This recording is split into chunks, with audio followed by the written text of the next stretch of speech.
West Indies తో జరుగుతున్న match లో పూర్తిగా టీమిండియాదే ఆధిపత్యం. తొలి టెస్ట్ మ్యాచ్ లో టీమిండియా విజయడంకం మోగిస్తుంది. వెస్టిండీస్ పై 162 పరుగుల ఆధిక్యంలో బారుతుంది. వెస్టిండీస్ 150 పరుగులకి ఆలౌట్ అయింది. యశస్వి జైస్వాల్ చిచ్చర పిడుగుల చెలరెగ్గి తొలి ఇన్నింగ్స్ లోనే సత్తా చాటాడు. ఇక అరంగేట్రంలోనే అదరగొట్టాడు.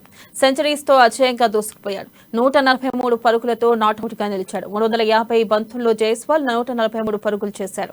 ఇక టీమిండియా కెప్టెన్ రోహిత్ కూడా సెంచరీతో అదరగొట్టేశాడు. కోహ్లీ 96 బంతుల్లో 36 పరుగులతో నాట్అవుట్ గా నిలిచాడు. రెండో రోజు ఆట ముగిసే సమయానికి టీమిండియా తొలి ఇన్నింగ్స్ లో 2 వికెట్ల నష్టానికి 312 పరుగులు చేసింది. అంతకుముందు రోహిత్ శర్మ 221 బంతుల్లో 103 పరుగులు చేశాడు. ఆ తర్వాత అవుట్ అయ్యాడు. అయితే ఆటకి ఇంకా 3 రోజుల సమయం ఉంది. రహానే, జడేజా, ఇషాన్ కిషన్ లో బ్యాటింగ్ చేయాల్సి ఉంది. దీంతో టీమిండియా భారీ స్కోర్ చేసే అవకాశం ఉంది.